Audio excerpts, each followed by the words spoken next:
Olá, amigos, muita paz, muito amor, agradecendo a Deus por mais uma oportunidade, trocarmos ideias, nós emitimos o nosso pensamento, as nossas palavras, e cada um analisará aquilo que nós aqui falamos. Nós temos a grata satisfação de nos comunicar com os irmãos um dia sim, um dia não, aqui pelo vídeo, e o dia que não é pelo vídeo estaremos ou estamos fazendo um estudo de O Livro dos Espíritos. Pedimos aos irmãos também que acompanhem e raciocinando sobre os ensinamentos dos Espíritos, que para nós é um instrumento de transformação da forma de vermos o mundo diferente.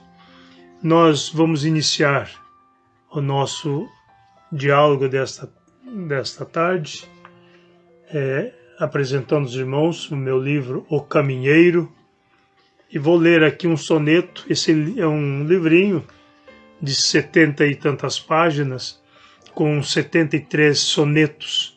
Nós interpretamos ou comentamos versículos do Evangelho com um soneto em poesia.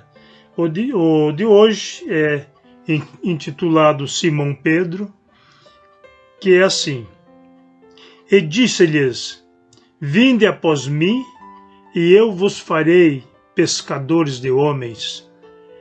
São palavras atribuídas a Jesus pelo evangelista Mateus, no capítulo 4, versículo 19. No mar da Galileia, Pedro alçava a rede de pescar ao seu sustento, até que um certo dia alguém chegava, propondo-lhe outra vida, outro momento. Pedro, deixa a tua rede e vem comigo. Vamos pescar as almas desgarradas para lhes dar amor, verdade e abrigo.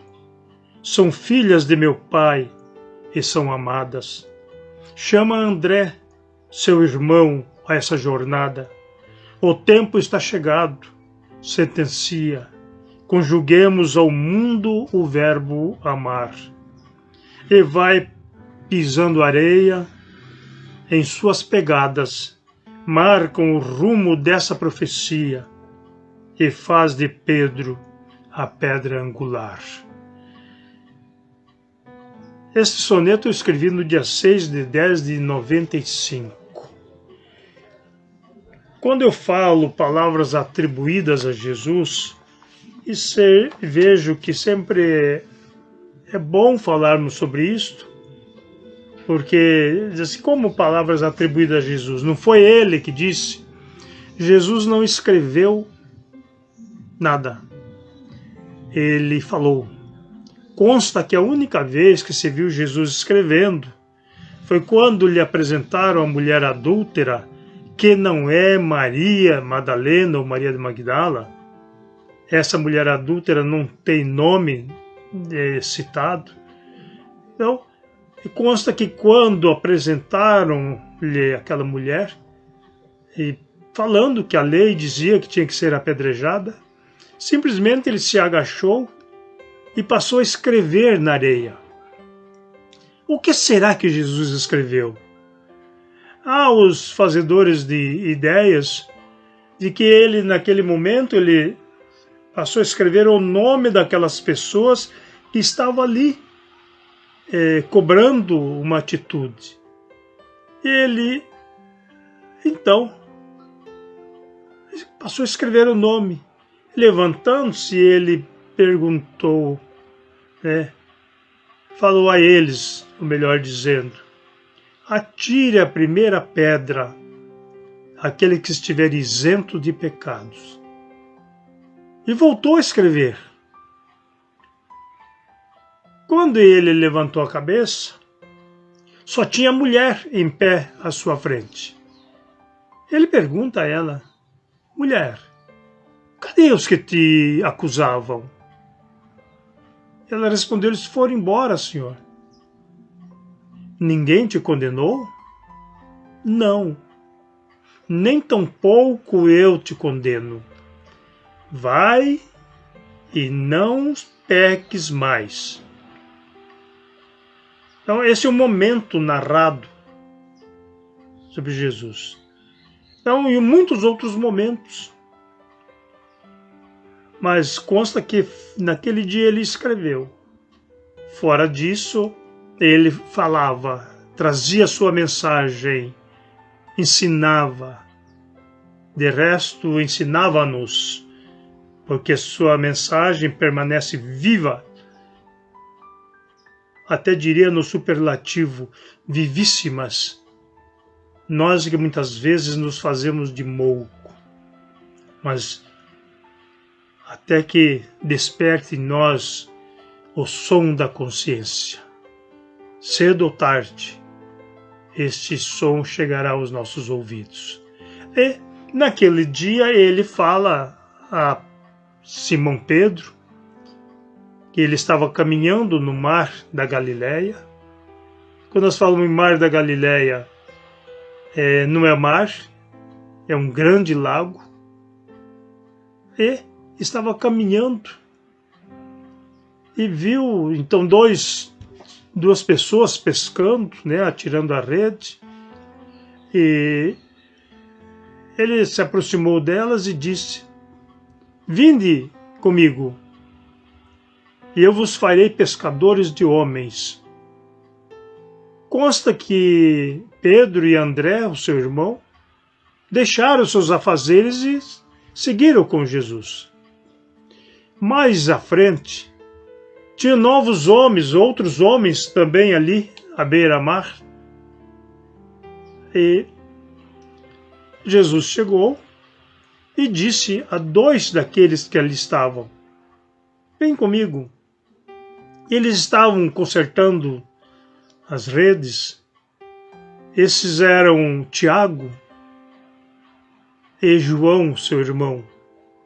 Eram filhos de Zebedeu. E também consta que eles deixaram os seus afazeres, deixaram seu pai e os outros que ali estavam e seguiram Jesus. Então, foi assim que Jesus foi amealhando os seus companheiros. Um dia ele, passando, viu um cobrador de impostos chamado Levi e também fez o convite: vem comigo. E o Levi foi.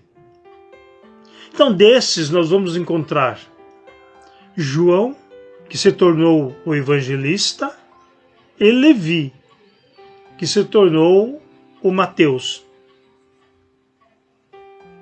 que também foi evangelista. E assim Jesus foi fazendo a sua equipe. Reuniu em torno de 12. Eu não vou me lembrar o nome de todos agora, mas além de Pedro, de André, de Tiago, de João, tinha de Levi, né, que passou a ser Mateus, ainda tinha Bartolomeu, Filipe, Tiago, que foi chamado Tiago Menor, o filho de Alfeu, tinha outros. Judas, eram dois, Judas Tadeu e o Judas de Queriote, que ficou conhecido como Judas Iscariotes, aquele que entregou Jesus aos sacerdotes, ao sumo sacerdote. Então, era o número de 12. A esses 12, Jesus acrescentou mais 70, chamados anciãos, que os mandou para que fossem levar a sua mensagem, deu-lhes poder de curas, e eles foram nesta missão. Então foi a equipe com a qual Jesus trabalhou. Dentre os 12 discípulos estavam sempre presentes Pedro, Tiago e João. Em todos os momentos que nós vimos que ocorreu algum acontecimento de uma determinada importância, esses três estavam com Jesus. Nós vamos ver isso principalmente na transfiguração. Então nós vamos analisando o papel desses discípulos. Aprenderam com Jesus, questionaram e Pedro passou a ser o símbolo da Igreja de Jesus. Então, nós vamos citar aqui, apenas rememorando, um momento importante da história do cristianismo, quando Jesus, ali no lado de Cesareia, ele pergunta, eu vou falar aqui no meu linguajar para ficar mais familiar, ele pergunta aos seus discípulos ali reunidos, quem os homens dizem que é o Filho do Homem? Então eles falaram assim, olha, uns dizem que você é Jeremias, outro que é Elias, outro que é João. João tinha sido morto há poucos dias. E outros ainda dizem que é um profeta que voltou. Jesus não o censura por isso, mas ele reformula a pergunta. E vós, quem dizeis que eu sou? Nesse momento, Simão Pedro toma a palavra e diz, tu és o Cristo, o Filho do Deus vivo. Algumas traduções falam Deus que vive. Jesus contempla o Pedro e lhe fala, bem-aventurado és tu, Simão Bar-Jonas, porque não foi carne nem sangue que te revelaram isso, mas o Pai que está nos céus. Simão, tu és Pedro, e sobre esta pedra edificarei a minha igreja. Vamos refletir sobre isto. Quem diz os homens que eu sou? Uns dizem que é Jeremias, é Elias, é João, é um dos profetas. Tá, e tudo bem. Eles dizem que é isso. Não sou. E vós? Quem dizeis que eu sou? E quando Simão Pedro faz a revelação, ele fala, bem-aventurado és tu, Simão Bar-Jonas, Simão filho de Jonas. Porque não foi carne e nem sangue. Ele não disse, não foi a carne e o sangue. Ele não estava se referindo a Pedro. Estava dizendo que não foi uma mensagem material de um homem, mas da espiritualidade. Uma mensagem divina, diríamos assim, que informava que Jesus não tinha encarnação no planeta Terra, a não ser aquela, a única, quando ele vem para nos trazer a mensagem viva, a mensagem que nos faz reviver, nos faz renascer,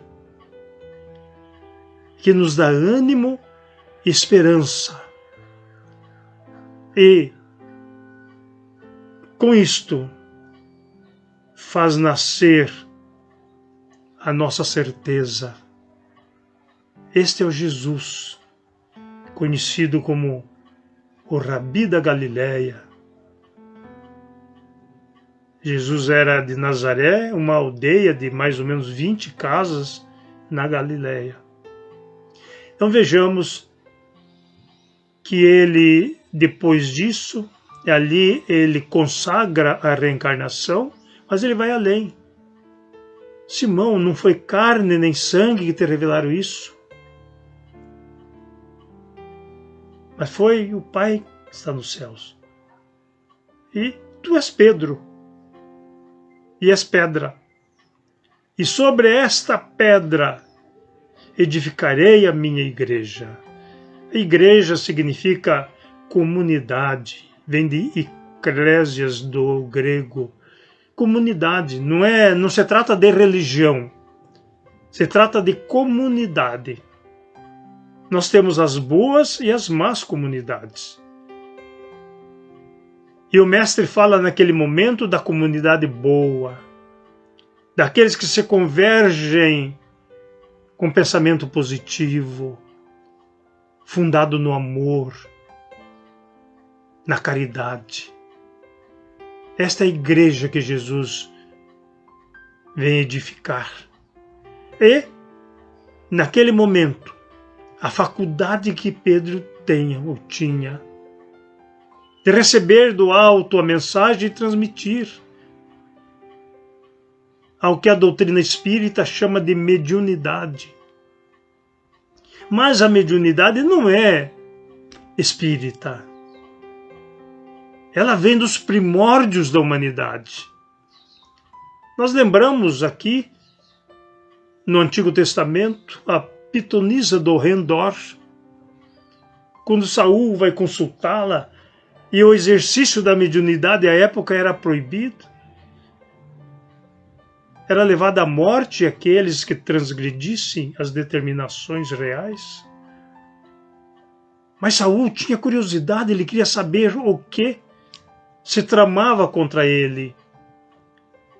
Ele pede aos seus assessores que o levem a alguém que faça esse tipo de trabalho. E eles falam, olha, nós sabemos de uma mulher em Endor que consulta os mortos. E ele foi. Lá ele se aproxima da mulher e pede para que ela fale para ele aquilo que ele desejava. E ela diz, eu não posso fazer, nós somos condenados por isso. E ele diz, faça, não tenha medo, eu sou o rei Saul. Nesse instante ela se prepara e diz o texto bíblico, senhores católicos e protestantes, diz o texto bíblico, e se levantou Samuel e conversou com Saul. Não foi o demônio, a não ser que a Bíblia minta. Foi Samuel, assim que está escrito lá. E ele disse a Saul que Saul seria morto, seria derrotado. Então, é um momento. A mediunidade da mulher, da pitonisa, e a mediunidade de Pedro. Pedro vem no outro momento. Ela diz, mas quando se consagrou essa igreja do Cristo? Entendo e respeito quem não entende desta forma, que essa edificação ou essa fundação da igreja do Cristo se deu em Pentecostes. Quando as pessoas viam descer línguas de fogo dos céus, e os discípulos ali reunidos à frente de mais de 500 pessoas, recebiam os Espíritos e falavam com aquelas pessoas no seu idioma, pessoas vindas de outros países, e eles conversavam com elas no seu idioma.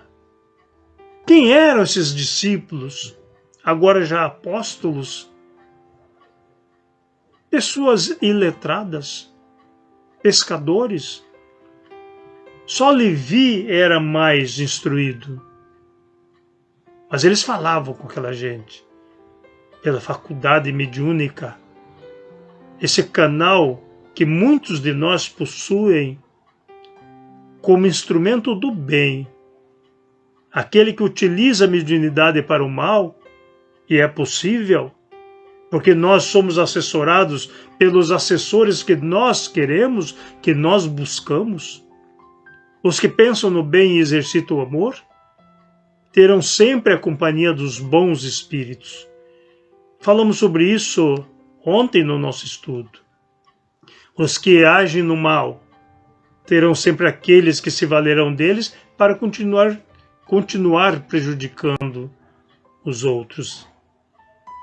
Então, queridos amigos que têm mediunidade, coloquem-na a serviço do bem, do amor, para que não tenha você que responder um dia pela oportunidade perdida.